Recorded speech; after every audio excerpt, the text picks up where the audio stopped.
Good evening, everyone. Welcome to the board meeting.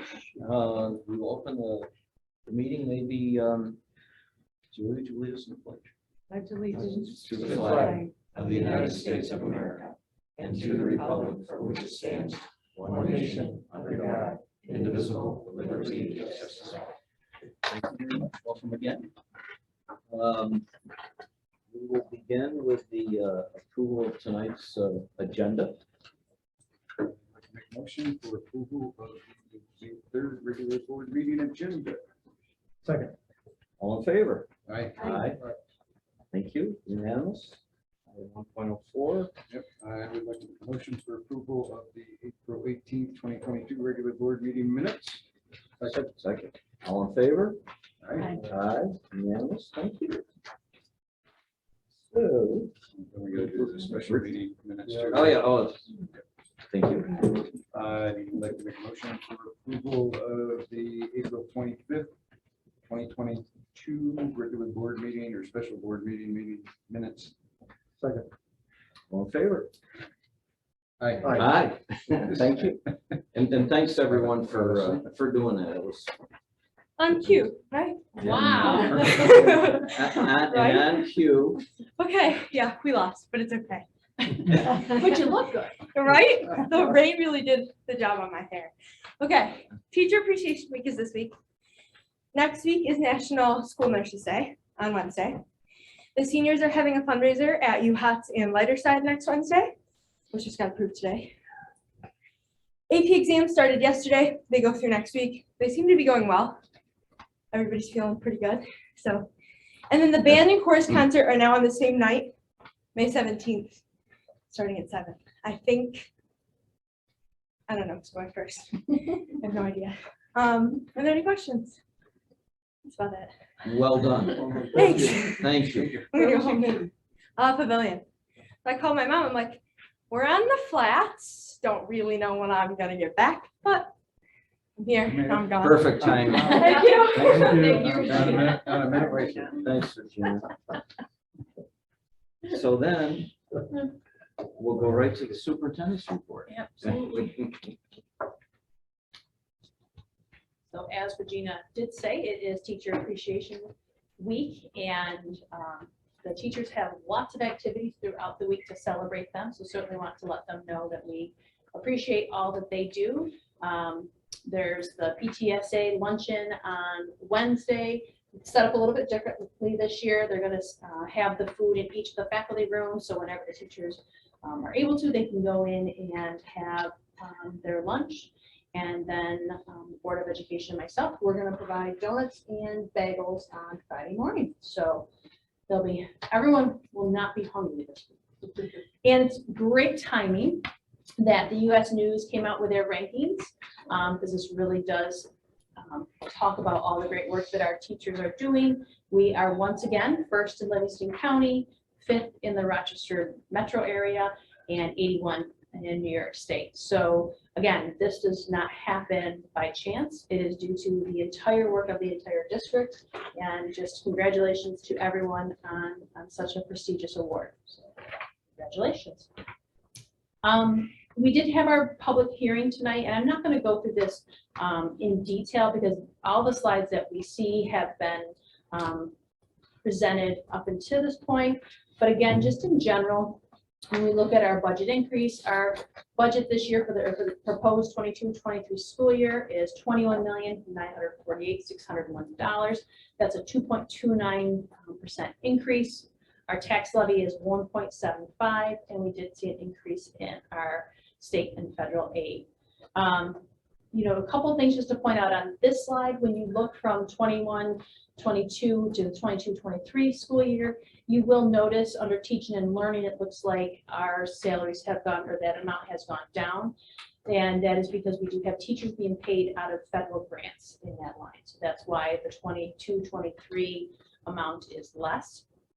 Also, the special education line, the 22-23 line is less, also due to some staff being paid by federal grants, as well as the creation of that 811, which will bring back students from out of district, as well as provide services for students who are transitioning from preschool. The employee benefits, you see that significant increase of 24%. 21% of that is our increase in our health insurance premiums. And again, that's not something that we have control over. And just note that the debt service does have our $250,000 capital outlay project. Those are our annual capital projects that we are going to utilize to really maintain and keep up on the facility as we go year to year. That's just a visual of our expenditures and the entire budget. So then we look at our revenues, and obviously we are going to get our property taxes. It's almost 54%. Our state aid is 38%. Miscellaneous, those are our pilots and end of year refunds from the prior year. And as always, we're using our appropriated fund balance, our appropriated reserves to balance our budget this year. We also have another revenue source, the ARP grant. And again, we did utilize this to increase some services for an increased budget line for the strings program this year. We also purchased over $20,000 worth of band instruments. And then we have other uses, as we've talked about, the salaries. The couple of slides that I have shown at the last 2 meetings where we are adding math and ELA, intervention specialist, the elementary, adding a social worker, and adding a 0.5 middle school, high school reading teacher. The one position that we are firm on that we will then incorporate into the budget is the social worker. We know that's an important part of our programming and meeting the needs of our students moving forward. So that's what we will continue with. We also have a large amount in our equipment. And remember that we have earmarked that for a couple of different things. One thing in particular that is in that line are bleachers for the large gymnasium. If you've been to a competition in there, you've noticed that they're broken and not in great shape. So they need to be replaced. And then also remember that we can change with an amendment form anything that's in that equipment line for the federal grants to really meet our needs as we move forward. The one thing that I did want to point out, because I thought it was something that the board should know, is that when you look at Geneseo's cost per student in comparison to the other schools in Livingston County, so LCSD is Livingston County School District, and those are the other districts. And you'll see that we are third from the bottom, so we spend just over $19,000 per student from the top range of $22,948 to the lowest $16,649. So, you know, it's really important that we are fiscally responsible and still continue to provide, you know, the top-notch programming for our students that we do. John, can you advance? I'm not going. There you go. This line is a little hard to read with the light on. It was a little bit easier to see in the cafeteria. So what that is in our overall enrollment for the last, I think started in 2007. The blue line that you see at the top, that's our economically disadvantaged. So what's important to note here is that it has increased from 20% to up over 40%. The brownish red line, that's our students with disabilities, so that continues to remain constant. And then the green line on the bottom that is difficult to see, that shows our increase in ELL students, who are English language learners, and they add a wonderful aspect to our school district. But the reason I wanted to show this graph is that some of those services mandate that we allocate our funds differently. So for example, for a school our size, to have 3 full-time FTE ESL teachers, that can seem like a lot. But those are required services. We're mandated to provide them to the students, and that's why we have the number of teachers that we do.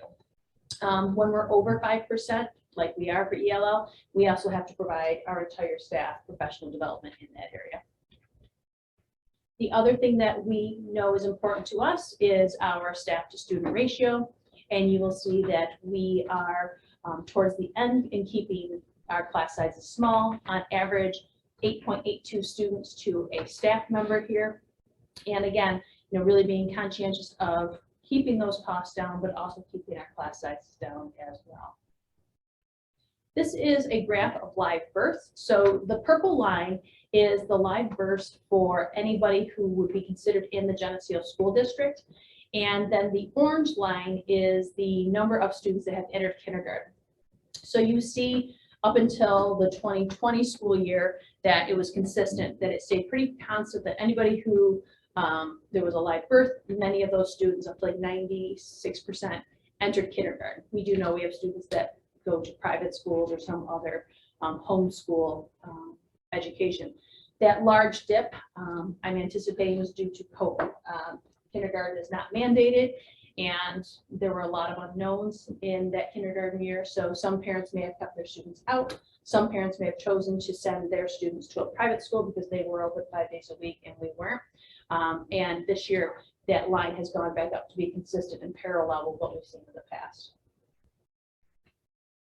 So again, you will see 2 propositions on the budget to pass our 22-23 budget of $21,948,601. But also we're asking for approval of 3 diesel-powered buses.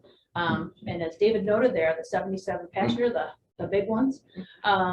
So that is, so the $413, that is net of any trade-in. So we will trade in our old buses. There's not a lot of savings there.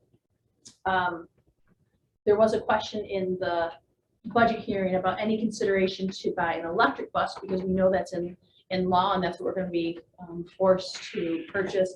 And at this point, we don't have the capabilities to charge and to move down that path. So we made a decision to not purchase an electric bus at this time. And just overall, a 2.29% increase on our budget, tax levy of 1.75%. We did have an allowable tax cap levy of 2.47, but we are going out at the 1.75%. We do have 2 open seats, and we have 2 incumbent board members running for those seats. So make sure you fill out that part of your ballot. And then we will continue with our COVID-19 safety protocols for the vote this year as well. It is in person. People can ask to have a absentee ballot. They have lifted the restrictions that are usually in place for those. Sherry, you said you've been getting a few requests, not as many as in last year, but a few requests. And so we'll be ready to vote on May 17th. Any questions?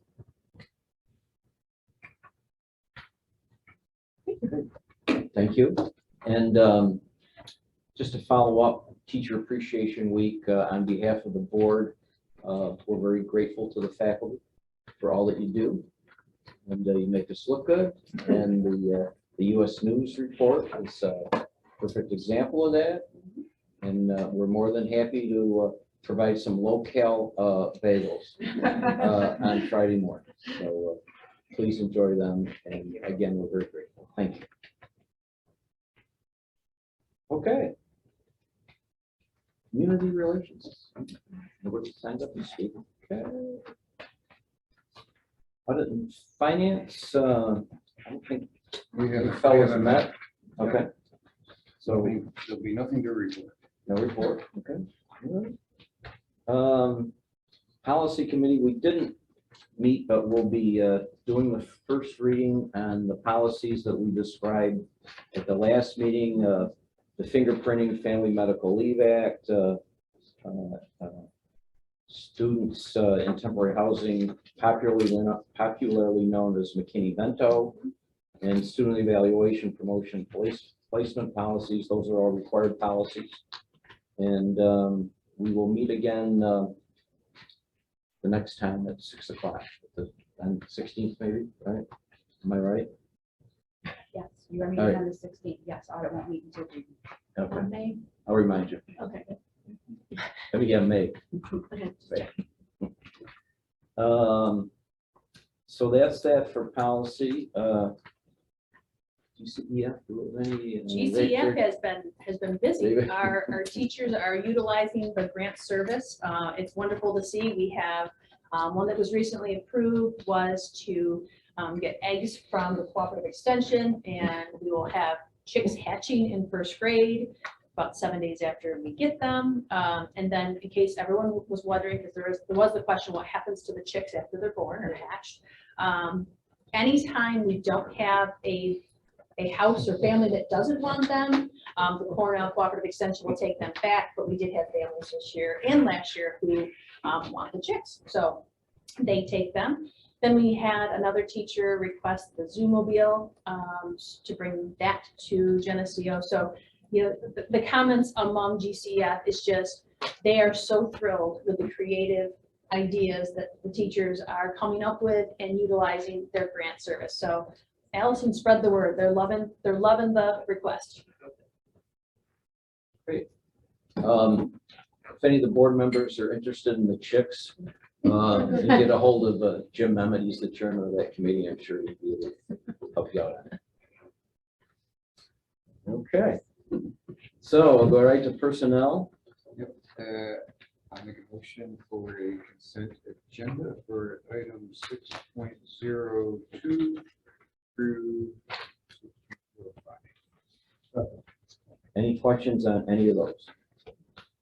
Just congratulations to all of our young future Yeah, moms. yeah. I am, right. This is a, Quite a run. this is a, What this do you is a put in the record. water? Maternity, Don't look at me. yeah.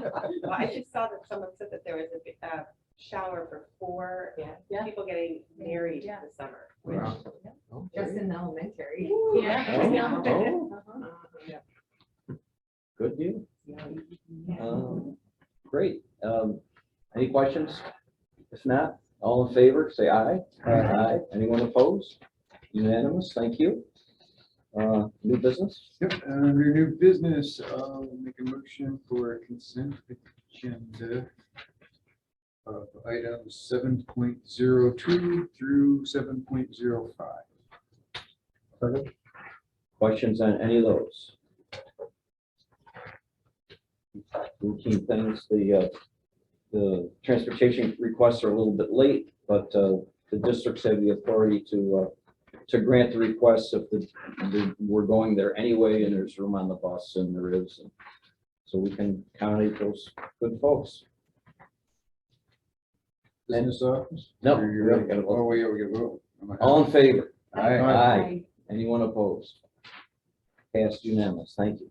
Business office. Yes, business office, make a motion for a consent agenda for items 8.02 through 8.04. Second. Questions on those? We're good? Okay, all in favor? Aye. Aye. Anyone opposed? Unanimous, thank you. And Yep. item 9. I would like to make a motion to enter into executive session for discussion of personnel and contract negotiations. Second. All in favor? Aye. Aye.